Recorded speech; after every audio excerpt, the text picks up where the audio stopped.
This book is called Marvel Avengers, Iron Man.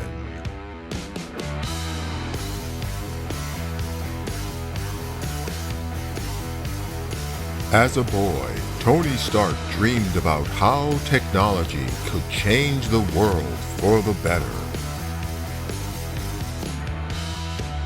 Tony was 19 years old when he started designing cutting-edge technology for his family's company, Stark Enterprises. But to create, Tony would need money, space, and resources. The U.S. Army was happy to give him everything he needed as long as Tony would give their soldiers stronger weapons. The Army asked Tony, who was already the head of Stark Industries, to teach their soldiers how to use his weapons to keep the evil forces at bay. Tony was still young and was excited to show that he could handle this. Suddenly, while Tony was in a foreign land, an attack broke out. He was blasted off of his feet and felt a sharp pain in his chest before slamming into the ground. Everything went black. When Tony woke up, he was surprised to see a smiling face looking down at him. The man's name was Dr. Ho Yinsen. He told Tony there was shrapnel lodged very close to his heart. Yinsen had created a powerful magnet that kept the shrapnel in place, preventing it from killing Tony. Suddenly, several warlords barged into the cave where Tony and Yinsen were trapped. They demanded that Tony and Yinsen build powerful weapons for them. If Tony and Yinsen didn't deliver what they wanted, they would be prisoners forever.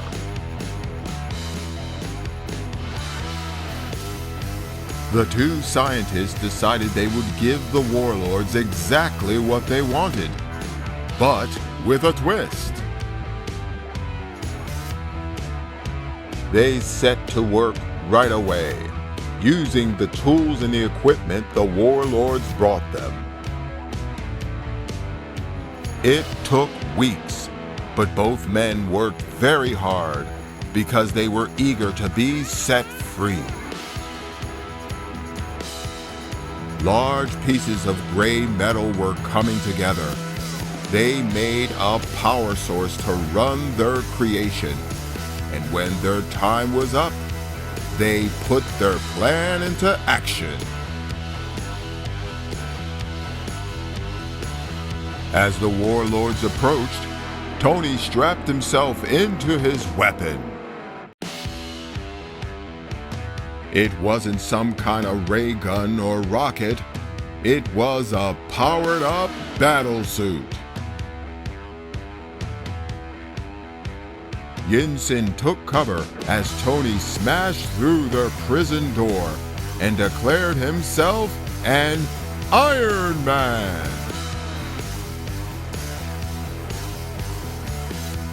The warlord's weapon hardly made a dent in his gray armor.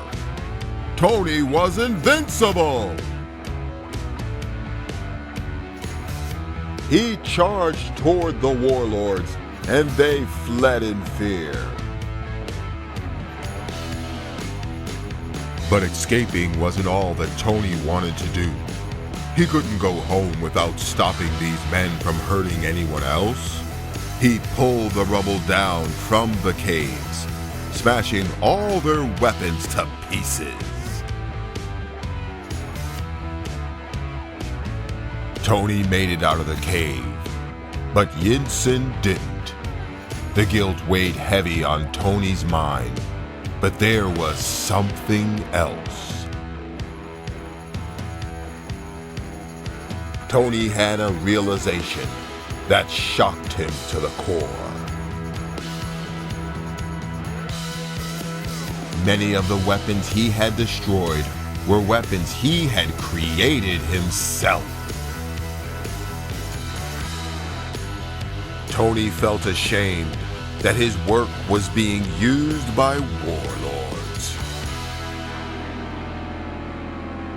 He also felt something new. There was just a spark of it, a hint of pride that he had taken weapons away from bad men. Upon returning home, Tony promised that he would never sell weapons to anyone again. Not only that, he would put his genius to work, creating things that would make the world better, smarter, and safer. Tony also kept working in secret to refine and redesign his Iron Man armor so he could protect the world from the weapons he wouldn't be able to stop.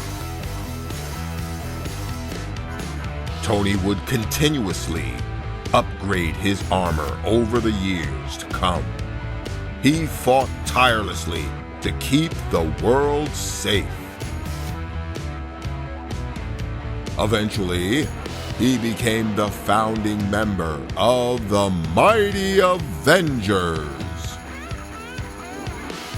Tony Stark wouldn't be remembered for his time creating weapons used for evil.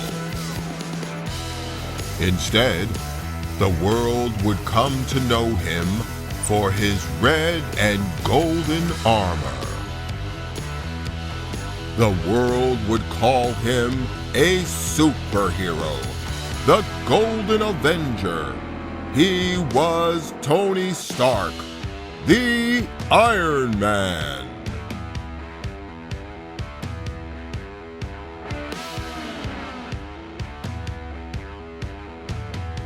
And this storybook is called Marvel Avengers, Iron Man.